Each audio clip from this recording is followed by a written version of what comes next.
नमस्कार, मैं news reporter Premlata. आप देख रहे हैं TG24 न्यूज़। इस वक्त मेरे साथ मौजूद हैं यहाँ पर रोहित गौतम एडवोकेट जी। यहाँ पर एडवोकेट का धरना प्रदर्शन हो रहा है संविधान के अवसर पर। आइए इनसे बात करना चाहूँगी। सर, आज आपने यहाँ पर धरना प्रदर्शन किया है, क्या कारण रहा जो आपको यहाँ धरना प्रदर्शन करना है? सभी साथियों को सबसे पहले मेरा क्रांतिकारी जय हिंद।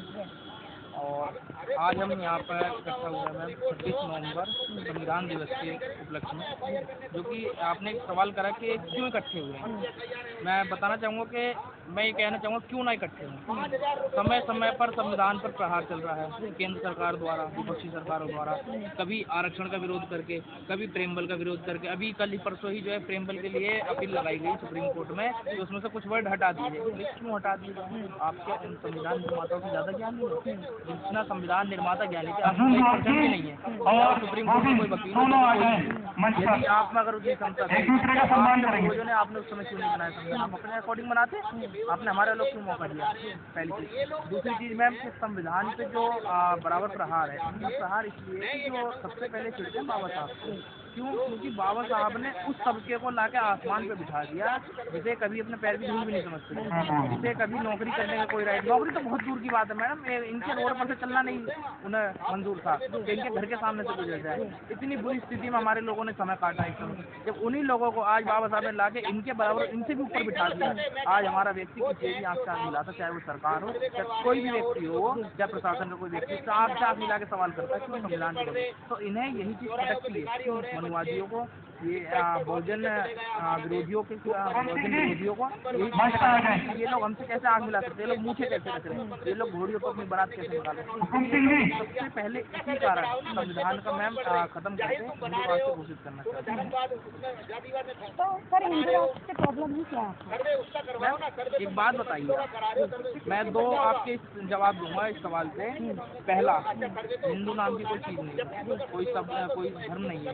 धर्म सनातन, वो भी धर्म है पूर्ण पुराने वेदों का चलता हुआ जो आ रहा है, क्योंकि हम सनातन धर्म को समझते हैं कि सनातन धर्म। फिर उसके बाद हिंदू में क्या हिंदू पैदा होता है? सिखों में पैदा होगा, बौद्धों में बौद्ध पैदा होगा, ईसाइयों में ईसाई पैदा होगा, जैनियों में जैन पैदा होगा, लेकिन हिंदू में क्षत्रिय, वैश्य,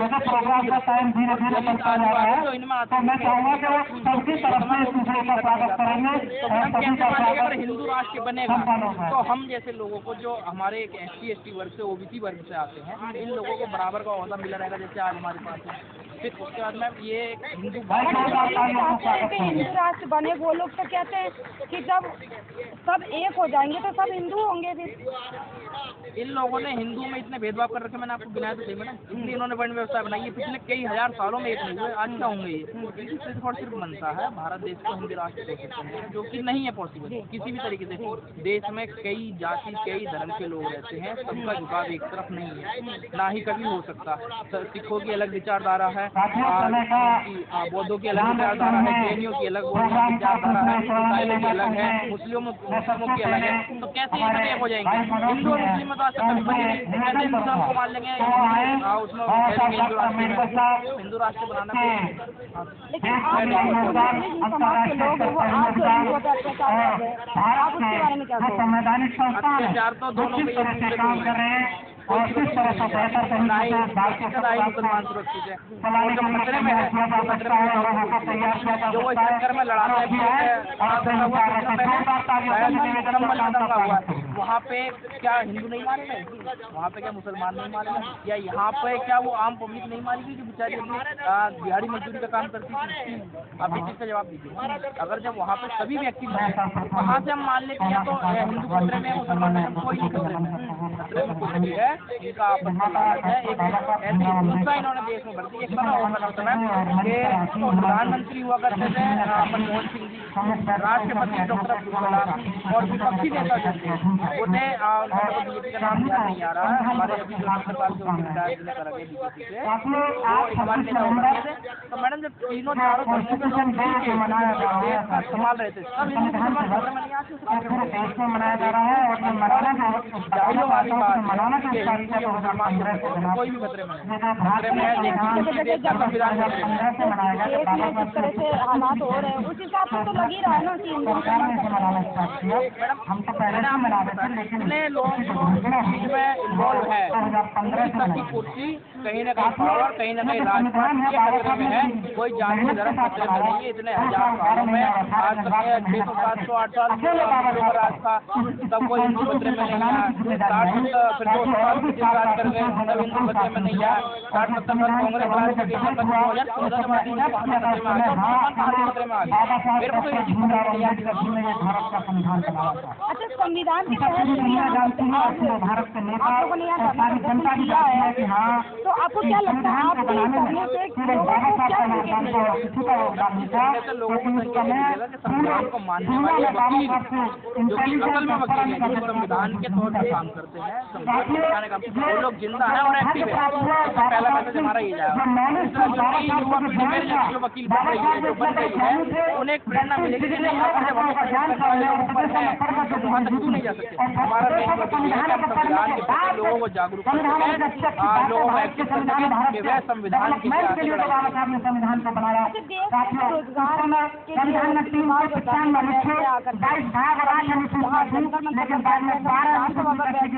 आपको उसके बारे में क्या मैसेज देना? संविधान में जब हम घर में दूध आर्टिकल है और 100 से भी ज्यादा यानी कि 12-15 के करीब इसमें अमेंडमेंट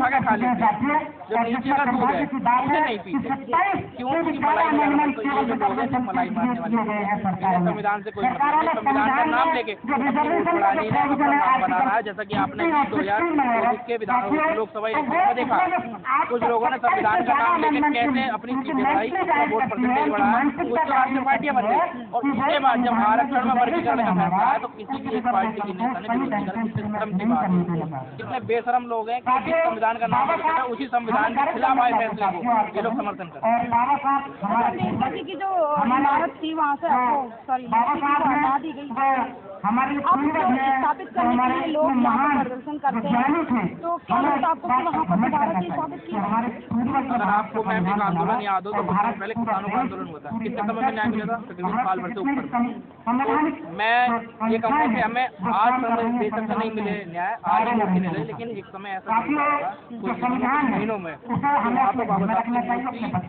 पूरी तरीके से पहले लगी हुई थी वैसे ही ये लोग बिल्कुल भी नहीं रोक सकते। बस आपकी मूर्ति लगाने से ना ही इनके किसी के बच्चे बेशक तो सरकार थोड़ी ये अपने लिए घमंडी है, कुछ भी कह लो, लेकिन जो है वकीलों के आगे और हमारे संविधान को मानने संदेश देना चाहता हूँ कि हमारा जो संविधान है पूरी दुनिया का सबसे बढ़िया संविधान है, विकसित संविधान है। हमारे लिए वो सरकार मायने रखती है जो दलितों को बहुजनों का देती रहे, जो उनके बारे में सोचे, जो उनका भला करे, ना कि जो अपनी जेब का भला करे कुछ लोगों का भला करे। अभी समय पहले जो है एक हमारे नाले के कुत्ते मर जाते हैं गटर की सफाई करते हुए, उसमें जब हमारे यहाँ पे स्कूलों में रेप हमारी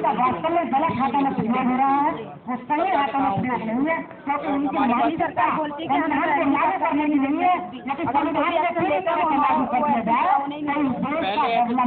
जिनके हाथ में कोई पावर ही नहीं है, इससे पहले के जो सभी सीएम थे उनके हाथ में पावर थी, इनके हाथ में कोई पावर ही नहीं है। कहने के बहाने पानी लॉलीपॉप दे रखा था, वो भी लोगों को समझ में आ रहा भारी पड़ा, जिन्हें एक तरफ टॉफी खा रहे थे, अब वो महंगी पड़ रही देने में। अगर कोई समय से देते आते बच्चों की शिक्षा में सवाल उठाते, रोजगार का सवाल उठाते, साफ सफाई पर सवाल उठाते, अभी बहुत बड़ा दिल्ली मुद्दा बाहर से गाड़ियाँ आती हैं, कारखाने लगाए, आप छोटी मोटी जो आम बाइक उनका लगा कितना प्रदूषण होता है, होता नालों से होता उनसे रोड आने की उनसे पार्टी फंड मिलता, उनसे इलेक्शन लड़ने का पैसा। एक सवाल 85% खतरे में है जब 15% मनुवादी खतरे में। ना 85% खतरे में है, ना 15% खतरे में। खतरे में वो कुछ परसेंट है जो कुर्सी पे बैठे हुए हैं, इसके अलावा कोई खतरे में नहीं। क्यों? उन्हें खतरा सिर्फ और सिर्फ अपनी कुर्सी है कि हमारे हाथ से कहीं कुर्सी नहीं चली, हमारे हाथ से पावर नहीं छिन जाए। आज तक ना 85% खतरे में आया, ना 15% खतरे में। और खतरे में अगर आया है तो सही मायने में देखा जाए तो भारत का संविधान आया है। जो इन मनुवादी विचारधारा के लोग हैं, जो संविधान के विरोधी हैं, इन्होंने पूरी तरह से अपनी जड़ें फैला रखी हैं कि हमें संविधान को बदलने की जरूरत। लेकिन हमारे जैसे लोग जब तक जिंदा हैं, संविधान नहीं बदला जाएगा। बाबा साहब ने कहा था जब तक मैं जिंदा हूँ, जब तक संविधान जिंदा है, तो बाबा साहब को जिंदा रखने के लिए हम संविधान को जिंदा रखेंगे। अच्छा, आपने अभी बोला था कि संविधान में कुछ लाइनें ही जो है बदली गई हैं, तो आप हमारी ऑडियंस को बताइएगा कि वो लाइनें क्या है जो बदली गई हैं संविधान में। कुछ लाइनें प्रेमबल के लिए बोले थे कि वो चेंज कर। देखिए, मेरा जो हमारे सभी अधिवक्ता साथी हैं, जो एडवोकेट साथी हैं, इन सबसे निवेदन करने की कुर्सियों पर बैठे ऐसे साइड में खड़े रहने अच्छा नहीं लगता। आपको लगता है क्या? यहाँ पर धरना जितने भी साथी हैं, ताकि हमारी जनरेशन है वो भी व्यवस्था है, सब लोग हमेशा आगे खड़ी रहे। और भी जो साथी खड़े हैं, आप भी सबसे निवेदन सामने आइए, कुर्सियों पर बैठे।